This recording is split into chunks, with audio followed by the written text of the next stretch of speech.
गाजी इल्मदीन शहीद के उर्स पे वही आया है, मेरा ईमान है जिसको गाजी ने बुलवाया है। इन्होंने अल्लाह के नाम का पाकिस्तान लिया था और अल्लाह का कानून नाफज नहीं किया, इस बात का अफसोस है। गाजी साहब ने सरकार दो आलम नूर मुजस्सम सल्लल्लाहु अलैहि वसल्लम के गुस्ताख को जहन्नम में पहुंचाया। अस्सलाम वालेकुम नाज़रीन, मैं हूं आपका मेज़बान मोहम्मद उस्साम। आप देख रहे हैं बागी टीवी। इस वक्त हम मौजूद हैं गाजी इल्मदीन शहीद के मज़ार मुबारक पर, जो कि 1929 को आपका विसाल हुआ। आपका विसाल कैसे हुआ? जब आपने एक मलून जो शख्स था जिसको अदालत ने सज़ाए मौत के बजाय रिहाई दे दी थी, उसने जुर्म ये किया था कि नबी अकरम सल्लल्लाहु अलैहि वसल्लम की बाबरकत ज़ात पर गुस्ताखी की थी, जिसकी वजह से अदालत ने उसको सज़ाए मौत के बजाय रिहाई दे दी।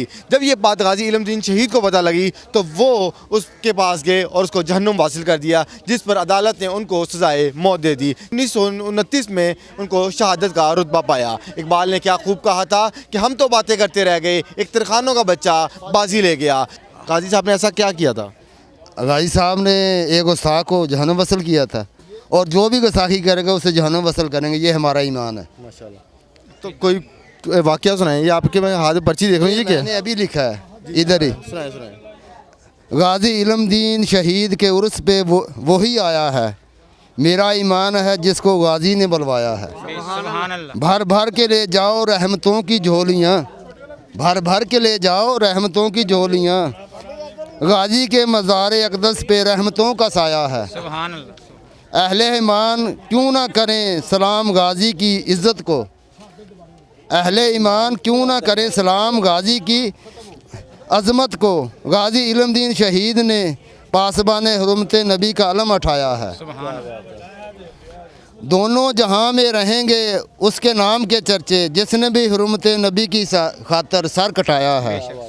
गाजी तेरे करदार को सलाम करता है तबस्सुम, गाजी तूने हुर्मत नबी का परचम बुलंद फरमाया। अस्सलाम वालेकुम, मैं खलीफा जंगीर हूँ। मैं गाजी इल्मदीन शहीद का मल्लेदार हूँ भी और अजीज़दारी भी है। और दूसरी बात, 1929 को ये गाजी साहब ने राजपाल को जन्म किया था, और 30 को डॉक्टर इकबाल साहब ने फरमा दिया था कि हिंदू मुस्लिम इकट्ठे नहीं रह सकते। क्यों? पाकिस्तान 1947 में वजूद में आ गया और आज तक हम पाकिस्तान के लिए कुछ भी नहीं कर सके, क्योंकि इन्होंने अल्लाह के नाम का पाकिस्तान लिया था और अल्लाह का कानून नाफज नहीं किया, इस बात का अफसोस है। और दूसरी बात यह है कि गाजी इल्मदीन साहब का सच्चाई का पैगाम था। जो आपकी उम्र कितनी है? तकरीबन 75-76 साल है। 75-70 साल से आप यहाँ पे आ रहे हैं? हाँ जी, नहीं अच्छा। थोड़े अरसे तो आ रहे हैं। गाजी साहब का इल्म बचपन से ही सुना था आपने? गाजी साहब आशिक़ रसूल हैं जी। गाजी साहब ने सरकार दो आलम नूर मुजस्सम सल्लल्लाहु अलैहि वसल्लम के गुस्ताख को जहन्नम में पहुंचाया, उसको ऐसी जगह पे पहुंचा दिया जिस जगह पे वो सारी ज़िंदगी और आखिरत में भी जहन्नम में सड़ेगा। आज आप यहाँ पे आए हैं, किस वजह से आए हैं? हम आशिक़ रसूल की कब्र पे आए हैं और यहाँ पे आके ना अपने नबी की मोहब्बत लेने आए हैं। उन्होंने ये कारनामा अंजाम दिया जो कि नबी अकरम सल्लल्लाहु अलैहि वसल्लम की ज़ात पर उठने वाले जिसने बात की उसको जहन्नुम हासिल किया। तो आज आप उनकी कब्र पर आए हैं। हाँ जी, हाँ जी, हाँ जी। क्या पैगाम देना चाहेंगे? हम मोहब्बत वही लेने आए हैं। अल्लाह पाक हमारे को भी प्यारे मुस्तफ़ा की आल पाक का सदका हमारे को भी वो मोहब्बत अता फरमाए, जो मोहब्बत उनको मिली है हमारे को भी वही मोहब्बत अता फरमाए। गाजी साहब का जनाजा था, मैंने सुना है कि 144 लगी हुई थी लाहौर में कि कोई भी मजमा नहीं हो सकता, कोई भी लोग इकट्ठे नहीं हो सकते। क्या ये सच है?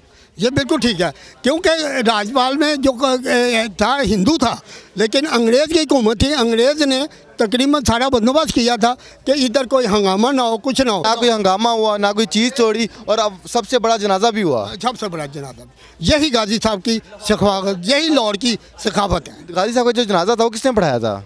गाजी साहब का जो जनाजा था, कुछ लोग ये कहते हैं कि पीर मेर अली शाह साहब ने पढ़ाया, कुछ लोग कहते हैं कि पीर जमात अली शाह साहब ने पढ़ाया, कुछ लोग कहते हैं, लेकिन उस वक़्त 4 मरतबा जनाजा हुआ। लेकिन उस 4 मरतबा जनाजा क्यों हुआ? वो इसलिए कि लोग कहते थे कि हम भी इसमें शरीक हो जाए। बुजुर्ग लोग थे। आवाम इतनी ज़्यादा थी कि हाँ, इतनी ज़्यादा थी आवाम, क्योंकि लोग जो कहते थे पीछे कलमा पढ़ने वाले, शहादत करने वाले जो लोग थे को कहने लगे कि हम शरीक हो जाए। इल्लामा इकबाल एक बहुत बड़े शायर, बिल्कुल ठीक है, शायर मशरिक, जिन्होंने पाकिस्तान बनने का ख्वाब देखा। आप जब उनके जनाजे पे पहुंचे तो आपने क्या कहा?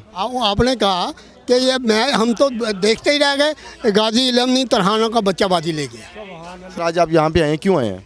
जी हम गाज़ी इल्मुद्दीन शहीद रहमतुल्लाह अलैह के आज दो रोज़ा उर्स की तकरीबा थी। आज गुस्ल मुबारक था, तो इसलिए हम जो ना मोहल्लेदार भी हैं और उनके रिलेटिव भी हैं, तो इसलिए हम जो ना आए हैं। मोहल्लेदारी होने पर फ़ख्र होता है? ज़ाहिर सी बात है, हमें तो मोहल्लेदार होने पे इतना फ़ख्र है। इस कब्रिस्तान में आप किसी को जानते हैं जी जी मैं जानता हूँ। कि सिर्फ गाजी इल्मुद्दीन शहीद को जानते हैं? नहीं नहीं, मैं हमारे जो ना बड़े भी इधर मदफून है, हमारे बड़े भी इधर मदफून है। गाजी साहब का क्या पैगाम था? गाजी साहब का सच्चाई का पैगाम था कि जो मैंने बात कही है, हालांकि अदालत ने कहा कि तुम कह दो कि मैंने कत्ल नहीं किया। गाजी साहब ने फरमाया कि मैंने कत्ल कर दिया और ये आदमी जो है ये जन्नत में जाएगा। क्यों? कि इसने हमारे नबी पाक सल्लल्लाहु अलैहि वसल्लम के शान के मुताबिक गुस्ताखी की है और इसका सर कलम करना ये मेरी ड्यूटी थी। गाजी साहब कैसे गए राजपाल तक और उसको कैसे जन्म हासिल किया? ऐसे गए कि उसके सुबह सुबह चले गए और उसके बाद उन्होंने एक नाश्ते करने वाला आया और उसके कहने लगा गाजी साहब आप कैसे आए? उन्होंने कहा जी मुझे उन्होंने बुलाया। अच्छा, उन अंदर चले गए। उन्होंने कहा भाई आप उसके जब वो गाजी साहब वहाँ पे गए तो क्या वहाँ सिक्योरिटी वगैरह थी? सिक्योरिटी थी। अच्छा। लेकिन दो आदमी थे। अच्छा। दो आदमी, एक नाश्ते लेने चला गया था, एक आदमी अंदर था और उस गाजी साहब ने उसको राजपाल के लिए दो बंदे खड़े हुए थे जो कि उसकी सिक्योरिटी के लिए थे, मगर जब गाजी साहब गए तो वहाँ पे एक बंदा मौजूद था और एक जो था वो नाश्ता लेने गया हुआ था। लेने चला गया था। गाजी साहब ने उसको जन्म कर दिया। उसने कहा तेरी सजा यही है कि तू नबी पाक सल्लल्लाहु अलैहि वसल्लम के खिलाफ गुस्ताखी की है और अब तुम जिंदा नहीं रह सकते। फिर चले गए, फिर आए वापस। उन्होंने कहा शायद ज़िंदा हो, लेकिन वो ज़िंदा नहीं था। आपने फिर उसको खंजर लगाया और गला काट दिया और नबी पाक सल्लल्लाहु अलैहि वसल्लम की शान के बारे में जो भी गुस्ताखी करेगा, आप भी क्यों करेगा, हम उसका सर कलम कर सकते हैं। अच्छा, गाजी साहब का जो जनाजा था वो लाहौर की तारीख का कितना बड़ा जनाजा था? वो तकरीबन हमारे बुज़ुर्गों में वालिद, मेरी उम्र तकरीबन पाकिस्तान जब बना था ना तो मेरी उम्र को 8 साल की थी। लेकिन उस वक़्त जो बुज़ुर्ग थे उन्होंने बताया कि ऐसा गाजी इल्मुद्दीन का हिंदुस्तान के बड़े सगीर से, पूरी दुनिया से लोग आए थे गाजी साहब के एक जनाजे के लिए, थोड़ा सा कंधा मिल जाए। क्योंकि गाजी साहब के लिए एक वाक़या है मुझे जहन में आ रहा है, वो मैं बताना चाहता हूँ। लोगों को नहीं पता उस चीज़ का। मैं कोर्ट पर जेल में था, कोर्ट मार्शल हुआ था, तो उधर वो नायब सुप्रीटेंडेंट जो थे ना वो बैठे हुए थे। उन्होंने मुझे बोला कि रजिस्टर एक दो। मैंने जिससे पकड़ाया तो उसे अपना वाक़या याद आ गया। उसने बोला कि मैं इसी तरह एक दफ़ा बैठा हुआ था जेल में, तो मैंने वक्त टाइम पास करने के लिए एक रजिस्टर निकाल के वो कैदियों की तस्वीरें और सारा कुछ देखना शुरू कर दिया उधर। तो मैं देख रहा था, मेरे सामने एक सफ़ा आया तो ऐसी नूर की शुआएँ थी कि मुझे पता नहीं चला कि मैं किस तरह गुम हो गया हूँ, कितनी देर इस हालत में रहा हूँ, मुझे कुछ मालूम नहीं है। जब मुझे होश आया तो मैंने देखा वो गाजी इल्मुद्दीन का सफ़ा था और जिधर आपने अंगूठा मुबारक लगाया था उसकी जो स्याही थी उसमें से नूर की शुआएँ इतनी निकल रही थी कि वो एक आम दुनियादार जो इतना महब हो गया तो वो आशिक थे, उनका मकाम क्या होगा था। जी, तो इस वक्त आप देख सकते हैं बेशुमार दुनिया यहाँ पे आ रही है और यहाँ पे लोग जो है वो दिगर कब्रें हैं उन पर नहीं जा रहे क्योंकि वो किसी को नहीं जानते, सिर्फ एक शख्स को जानते हैं, वो है गाजी इल्मुद्दीन शहीद। रहती दुनिया तक इनका नाम रहेगा क्योंकि इन्होंने नबी अकरम सल्लल्लाहु अलैहि वसल्लम की हुर्मत पर पहरादारी की। वो पहरादारी का इनाम इनको आज इस तरह मिल रहा है कि जोग दर जोग लोग आ रहे हैं और यहाँ पे फातह ख़्वानी कर रहे हैं और आपके कसीदे पढ़ रहे हैं और आपके बातें बता रहे हैं कि आपने किस तरह कुर्बानी दी और ये कुर्बानी रहती दुनिया तक याद रखी जाएगी। इसी के साथ अपने एंकर पर्सन मोहम्मद उसामा को इजाज़त दीजिए। बागी टीवी देखते रहिए।